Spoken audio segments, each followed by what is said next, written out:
Congress party आलाकमान के भरोसेमंद रहे मल्लिकार्जुन खड़गे ने इस बार भी आखिरी वक्त में अध्यक्ष पद के लिए अपने व्यक्तित्व का जलवा बरकरार रखा है। सक्षम और ईमानदार नेता की छवि वाले सीनियर लीडर मल्लिकार्जुन खड़गे एक बार फिर कांग्रेस अध्यक्ष सोनिया गांधी की पसंद है। पार्टी की अहम अध्यक्ष पद के चुनावों के लिए आखिरी दिन में उनका नामांकन ये साबित करने के लिए काफी है कि पार्टी के अंदर उनकी क्या अहमियत है। कर्नाटक के ये दलित नेता हमेशा ही आलाकमान को भाए हैं। खड़गे गांधी परिवार के वफादार नेताओं में से एक माने जाते हैं। अगर केवल इस आधार पर खड़गे के राजनीतिक कद और सफर की कहानी खत्म कर दी जाए तो शायद ये उनके साथ न्याय नहीं होगा। उनके यहाँ तक पहुँचने का सफर फर्श से अर्श तक पहुँचने की एक प्रेरणादायक कहानी है और हम यहाँ यही जानने की कोशिश करेंगे कि आखिर मल्लिकार्जुन खड़गे कौन हैं। 12 जुलाई 1942 को दलित दंपत्ति मपन्ना खड़गे और सवप्पा के घर एक बालक का जन्म हुआ और इसका नाम पड़ा मपन्ना मल्लिकार्जुन खड़गे। उनने हैदराबाद के निज़ाम की रियासत में आने वाले बीदर जिले के वरावट्टी में दुनिया में पहली बार अपनी आँख खोली। मौजूदा वक्त में ये जगह कर्नाटक में आती है। कहा जाता है कि गरीब और दलित परिवार से आने के बाद भी उन्होंने पढ़ाई में कोई कसर नहीं रखी। गुलबर्गा के नूतन विद्यालय से स्कूली शिक्षा पूरी करने के बाद उन्होंने यहीं के सरकारी कॉलेज से कला से स्नातक की पढ़ाई की। उनकी जिंदगी में टर्निंग पॉइंट लेकर आया गुलबर्गा का सेठ शंकरलाल लाहोटी लॉ कॉलेज। यहाँ से उन्होंने कानून की डिग्री ली और उसके बाद पीछे मुड़कर नहीं देखा। उन्होंने अपने इस करियर की शुरुआत न्यायमूर्ति शिवराज पाटिल की सरपरस्ती में की। शायद एक ऐसे तबके से आने के बाद उन्हें पता था कि दबा कुचला जाना कैसा होता है। इसलिए उन्होंने अपने कानूनी करियर की शुरुआत में श्रमिक संघों के मुकदमों को तवज्जो दी और इन मुकदमों में जीत दर्ज की। यही वजह रही कि श्रम मामलों और कानून में उनकी काबिलियत की वजह से मनमोहन सिंह सरकार में उन्हें श्रम मंत्री का पद दिया गया।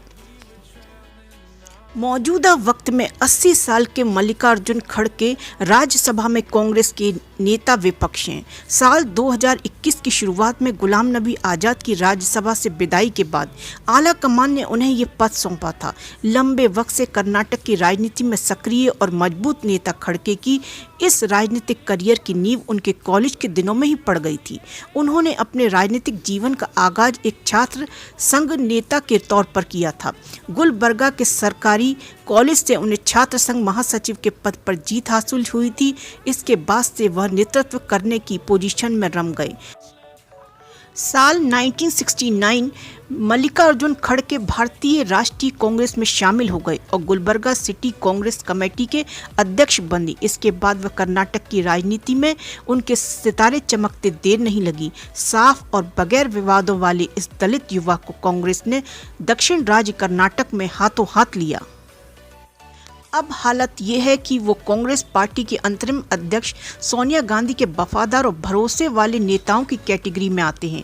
खड़गे की सक्रिय राजनीति में आने की बात करें तो वह साल 1972 का दौर था जब उन्होंने गुरमीत कल निर्वाचन क्षेत्र से कर्नाटक राज्य विधानसभा लड़ा और इसमें वो जीत गए। इसके बाद उनकी जीत का सिलसिला 9 साल तक लगातार चलता रहा। ऐसा नहीं है कि मल्लिकार्जुन खड़गे राजनीति में आने के बाद समाज कल्याण और कमजोर लोगों के लिए लड़ना भूल गए।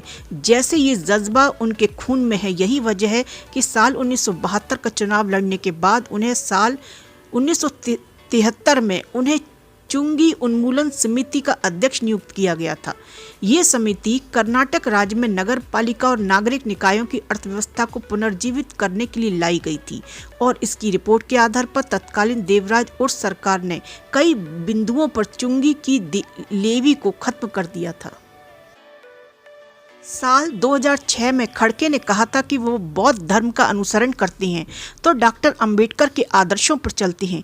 खड़गे ने बौद्ध धर्म को लेकर कहा था कि इसमें वो बेहद आस्था रखते हैं लेकिन वो अपने ही धर्म में रहना पसंद करेंगे। वो सिद्धार्थ विहार ट्रस्ट के संस्थापक अध्यक्ष हैं और इस ट्रस्ट ने ही गुलबर्गा में बुद्ध विहार का निर्माण किया है।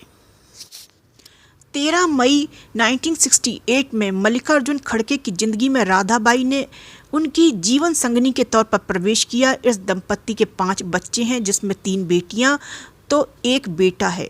2019 लोकसभा चुनाव के हलफनामे में उन्होंने अपनी संपत्ति 15 करोड़ से अधिक बताई थी। मल्लिकार्जुन खड़गे केवल राजनीति के मैदान के ही अच्छे खिलाड़ी नहीं हैं, बल्कि वह खेल के मैदान में भी माहिर खिलाड़ी हैं।